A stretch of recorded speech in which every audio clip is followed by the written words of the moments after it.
Hello everyone, welcome to Chanakya IAS academy Patna. Topic of the decision. आज के इस session में मैं बात करने जा रहा हूँ एक ऐसे टॉपिक पे जो कि भारत के आज़ादी के बाद से लेकर अभी तक बना हुआ है, और वो टॉपिक है भाषा। फिर से कह सकते हैं कि भाषा को लेकर पूरे देश में एक महासंग्राम छिड़ गया है। स्पेशली यहाँ साउथ इंडियन स्टेट्स जो हैं, उन्हें हमेशा से ये लगता रहा है कि हिंदी को उन पे जबरदस्ती इम्पोज किया जा रहा है, उन पे थोपा जा रहा है। और ये आज की बात नहीं है। भारत जिस समय आज़ाद हुआ उसके बाद से लेके आज तक के इतिहास में यह देखा जा रहा है कि भाषा को लेकर साउथ इंडियन स्टेट्स और जो नॉर्दर्न स्टेट्स है उनमें एक कन्फ्लिक्ट हमेशा से बना रहा है। चाहे हम आज़ादी की बात करें तो जब राज्यों के गठन की बात आई तब वहाँ पे साउथ इंडियन स्टेट्स, स्पेशली जो हम आंध्र प्रदेश का जोन देखते हैं, वहाँ से भाषा के आधार पे राज्यों का गठन का मांग होने लगा। पोटी श्री रामारोलू के नेतृत्व में सबसे पहले बार दबाव में आकर कहें चाहे जैसे कहें, आंध्र प्रदेश का गठन भाषा के आधार पर किया गया। सरकार ने बहुत सारे कमीशन बैठाए, धार कमीशन, जेबीपी कमेटी, फजल अली कमीशन, लेकिन अंततः भाषा के आधार पर आंध्र प्रदेश का गठन किया गया। उसके बाद से जितने भी एजुकेशन पॉलिसी आए, जितने भी रिफॉर्म्स किए गए, तो इस भाषा को लेके भारत, जैसा कि हम जानते हैं कि एक ऐसा देश है जहां में विभिन्न जाति, धर्म, समुदाय के लोग रहते हैं, तो विभिन्न भाषा के भी लोग रहते हैं। और इन विविधता के बावजूद जो हमारे देश में एकता है, उस एकता में जो ये भाषा है कहीं ना कहीं विवाद का एक बहुत बड़ा जड़ बन गया है। और इसके कारण से हमेशा से शुरुआत से लेकर अभी तक जो नॉर्दर्न स्टेट्स है और जो सदर्न स्टेट्स है, उनमें आपस में एक कन्फ्लिक्ट रहा है इस भाषा के विवाद को लेके। और यह जो विवाद है फिर से एक बार अब उमड़ पड़ा है। और यह कैसे उमड़ा है, तो ये तमिलनाडु के स्टेट से फिर से यह एक बार जो 3 लैंग्वेज फॉर्मूला है जो फर्स्ट टाइम 1968 के दौरान दिया गया था, उसके बेसिस पे यह विवाद फिर से शुरू हो गया है। तो आज के इस सेशन में हम देखेंगे कि क्या है यह भाषा का विवाद, जो यह महासंग्राम छिड़ गया है, ये क्या है, यह कैसे स्टार्ट हुआ, क्या इसमें इशूज है, क्या चैलेंजेस है इंप्लीमेंटेशन करने के लिए, और आखिर ये 3 लैंग्वेज फॉर्मूला है क्या। इन तमाम बातों पे आज के इस सेशन में हम डिस्कशन करने वाले हैं। सो तमिलनाडु's opposition to 3 language formula has caused friction with the center government. The state has adhered to a 2 language policy instead of the 3 language formula, and the 3 language formula has a mixed record in implementation across the India. कि जब से इसकी शुरुआत की गई, UN में भी इसका लिए आवाज उठाया गया, लेकिन ये जब से शुरू हुआ है तब से यह विवाद का ही चर्चा बना रहा है। तो इसलिए भाषा को न कहीं कहीं एक विवाद का जड़ माना जा रहा है, और यह आज से नहीं, शुरू से ही है। तो यह 3 लैंग्वेज फॉर्मूला बेसिकली क्या है, तो सबसे पहले यह 3 लैंग्वेज जो फॉर्मूला है एक ऐसा सिस्टम है जिसमें किसी भी इंसान को, किसी भी इंडिविजुअल सिटीजन को 3 लैंग्वेज सीखने के लिए बोला जाता है। फर्स्ट क्या होगा, उनका मदर टंग, या फिर जो रीजनल, जिस रीजन में वो रहते हैं वह रीजनल लैंग्वेज। उसके अलावा उनको एक इंडियन लैंग्वेज यानी हिंदी सीखना पड़ेगा। एंड थर्ड लैंग्वेज वह मॉडर्न इंग्लिश लैंग्वेज होगा।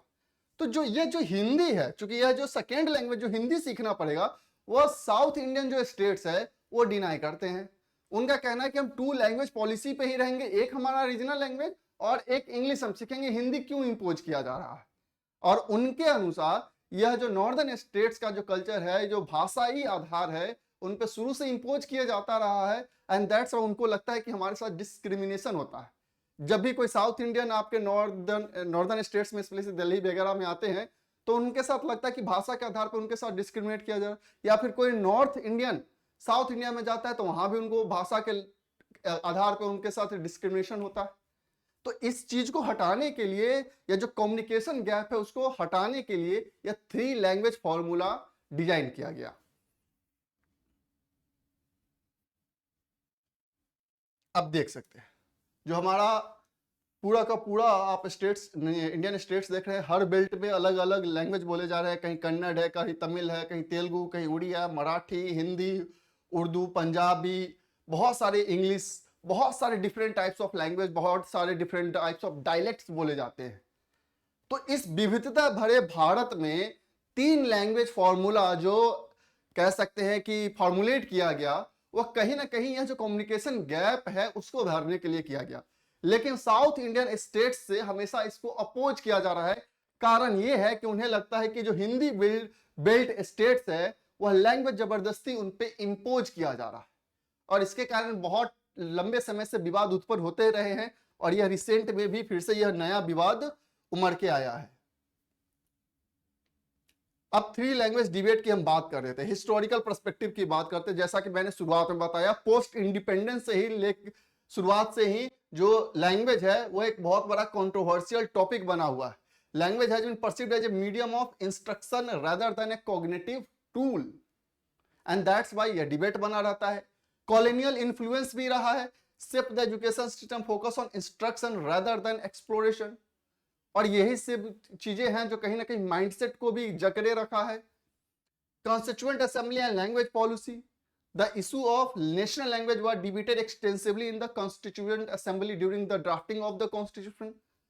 Hindi adoption as an official language was fraught with complexities due to its multiple varieties, क्योंकि इसके अलग अलग हर स्टेट में अलग अलग थोड़े से इसके कॉम्प्लेक्स वर्जन देखने को मिलते हैं। दैट्स वाई इसको अडॉप्ट करना कहीं ना कहीं कॉम्प्लेक्सिटी क्रिएट कर रहा था। English retained prominence despite its expectation that after independence it gets decline, लेकिन तब भी इंग्लिश, क्योंकि यह मीडियम ऑफ कम्युनिकेशन बन गया। अब बात करेंगे हम इवोल्यूशन का, आखिर कैसे ये इवॉल्व हुआ है 3 लैंग्वेज फॉर्मूला। तो सबसे पहले हम बात करेंगे तो 1968 जब first time national policy on education implement किया गया, लाया गया। इसी नेशनल एजुकेशन पॉलिसी में 3 लैंग्वेज फॉर्मूला डिवाइज्ड किया गया and mandated that student across the India learn 3 language, that is their real regional language, mother tongue, Hindi and English. And that's why ये जो सेकेंड लैंग्वेज हिंदी इंपोज किया जा रहा है वो साउथ इंडियन स्टेट्स को कह सकते हैं उनको खटक रहा है कि ये हम पे इंपोज किया जा रहा है, हमारे भाषा को दबा के दूसरी भाषा सीखने पे मजबूर किया जा रहा है हमें। Hindi speaking state must study a modern Indian language preferably from the south instead of Hindi as their third language. NEP national education policy 2020 and 3 language formula, इसने भी यह बात कही, has retained 3 language formula albeit with a key difference that it does not impose any language on any state। इसने थोड़ा सा deviate किया 1968 के पॉलिसी से कि यह इंपोज नहीं कर रहा है कि इसी लैंग्वेज को आप सीखिए, ये आपके ऊपर में कि कौन सा थर्ड लैंग्वेज आप सीखना चाह रहे हैं। And it specify that language to be learned will be the choice of the state and choice of the student so long as at least 2 of the 3 language are native to the Indian states. So थोड़ा सा इसमें कह सकते हैं liberal approach रखा गया, but despite this वहां पे अभी साउथ इंडियन स्टेट्स में इसके खिलाफ कह सकते हैं कि एक अपोजिशन देखने को मिल रहा है। इंप्लीमेंटेशन चैलेंज की बात करते हैं अक्रॉस इंडिया, तो सबसे बड़ा चैलेंज है 3 लैंग्वेज फॉर्मूला को इंप्लीमेंट करने में साउथ इंडियन स्टेट्स में। In Hindi speaking state third language rarely includes contemporary language from other Indian states. Private schools in northern states do not prioritize regional language like Tamil और पंजाबी। जो northern states में है वो regional language में जो private school है, most of the जो बच्चे आज पढ़ रहे हैं वो प्राइवेट ओनेड स्कूल्स में पढ़ रहा है, वहां पर रीजनल लैंग्वेज को प्रेफरेंस नहीं दिया जाता। दैट्स वाई लर्निंग जो आउटकम है, जो लर्निंग इनिशियल स्टेज पे होना चाहिए वो हो नहीं पा रहा है। पॉलिटिकल कंसर्न्स भी है लैंग्वेज को लेके। Over language education have remained decisive and often contemporary, कहीं ना कहीं ये कह सकते हैं काउंटर प्रोडक्टिव साबित हो जाता है उसके लिए। रोल प्लेड बाय कैब, ये कैब बहुत लंबे समय से कह सकते हैं इस 3 लैंग्वेज फॉर्मूला पे अपना साइलेंट अपनाए हुए है पॉलिसी।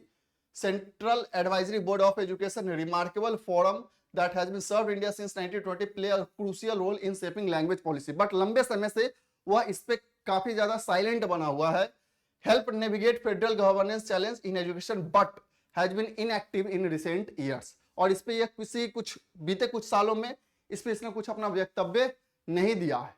तो यहां पे इसका रोल बहुत क्रूशियल हो जाता है कि आखिर क्या अल्टरनेटिव डिवाइस किया जा सकता है अगर साउथ इंडियन स्टेट्स अपोज कर रहे हैं। तो real issue language standard in education, क्या क्या रियल इशू है। तो सबसे पहला है डिक्लाइनिंग टीचिंग स्टैंडर्ड्स। ये भी एक मेजर कारण है कि कहीं ना कहीं जो लैंग्वेज का इशू है वो ज्यादा क्रिएट हो रहा है। Science and mathematics have been dominated by coaching institution. हर जगह आप देखिएगा साइंस कोचिंग, साइंस के मैथ्स के कोचिंग आपको देखने को मिलेंगे, बट जो हम लैंग्वेज की बात करते हैं, लैंग्वेज टीचिंग रिमेन्स नेग्लेक्टेड। आपको बहुत कम जगह कहीं लिटरेचर का कोई टीचर आपको देखने को मिलेगा, बहुत कम जगह कहीं ऐसा कोचिंग मिलेगा जहाँ पे लिटरेचर की पढ़ाई कराई जा रही हो। तो बहुत ये जो रेयरिटी है वह कहीं ना कहीं स्टूडेंट को भी फोर्स करता है वैसे सब्जेक्ट चुनने पे जिसके टीचर इजिली अवेलेबल हो। English is now compulsory in many government school but proficiency still remains low. English आती है लेकिन बहुत अच्छे से नहीं आ रही है। Teachers limited command over English affect learning outcome as seen in Andhra Pradesh transition to English medium education. और यही आंध्र प्रदेश है जो फर्स्ट टाइम जब आजादी के बाद हम बात करते हैं कि राज्यों के गठन की बात की गई, तो यहीं से पोटी श्री रामालू ने भाषा के आधार पर राज्यों के पुनर्गठन की मांग उठाई थी। और यह लैंग्वेज का जो कह सकते हैं इशू है तब से लेकर अभी तक चलते आ रहा है। Impact on regional language and reading habits. Not just English, the standard of teaching in Hindi are not better in North Indian states, especially the northern belts, जो कि states है like पंजाब, यूपी है, बिहार है, मध्य प्रदेश का जोन है। Hindi and other regional languages are being treated as a cultural artifacts rather than active learning tools. उनको culture के perspective से ज्यादा देखा जाता है as compare to the learning tools. The decline in reading habit signify deeper issue in language education. School fail to cultivate habitual readers undermining long term language proficiency. कहीं ना कहीं ये जो हैबिट बन गया है कि बहुत ज्यादा इस पे रीडिंग्स पे ध्यान नहीं देना है, ये कहीं ना कहीं लैंग्वेज के प्रॉब्लम को और अधिक कॉम्प्लेक्स करते जा रहा है। So the debate over language education in India remains unresolved. Tamil Nadu steadfast opposition to the three language formula reflect deeper concern over linguistic identity and the federal policy। और ये जो लिंग्विस्टिक आइडेंटिटी की बात है, जैसा कि मैंने बताया फर्स्ट टाइम सिंस इंडिपेंडेंस चलते आ रहा है, वह स्टिल बना हुआ है। ये विविधता भरे देश में जहां एकता की बात की जा रही है, भाषा एक ऐसा कह सकते हैं कि जड़ के रूप में उभर के आ रहा है जो कहीं ना कहीं काउंटर प्रोडक्टिव हो रहा है, एक कह सकते हैं डिवाइड क्रिएट कर रहा है among the Indian states. Improving language teaching standard in crucial meaningful education reform rather than focusing solely on policy formula। सो सिर्फ फॉर्मूला, थ्री लैंग्वेज फॉर्मूला पे फोकस करके इस इशू को रिजोल्व नहीं किया जा सकता है। इसके लिए जो लैंग्वेज है, जो उस पे जो कमांड दिया जा रहा है, जो उनके टीचिंग किया जा रहा है, उनके स्टैंडर्ड्स को भी इंप्रूव करने की जरूरत है। तब जाके ऐसे जो हमारे कह सकते हैं जो मैटर्स है वो रिजोल्व जाके हो सकते हैं। तो ये बेसिकली इशू था जो रिसेंट पास्ट में अभी देखा गया है, जब तमिलनाडु ने थ्री लैंग्वेज फॉर्मूला को अपोज किया है। और यह जो अपोजिशन है लैंग्वेज के आधार पे कहीं ना कहीं इंडियन स्टेट्स को जो यूनाइटेड है, जो इंटीग्रेटेड है, उनको डिवाइड कर सकता है। So that's all, thank you.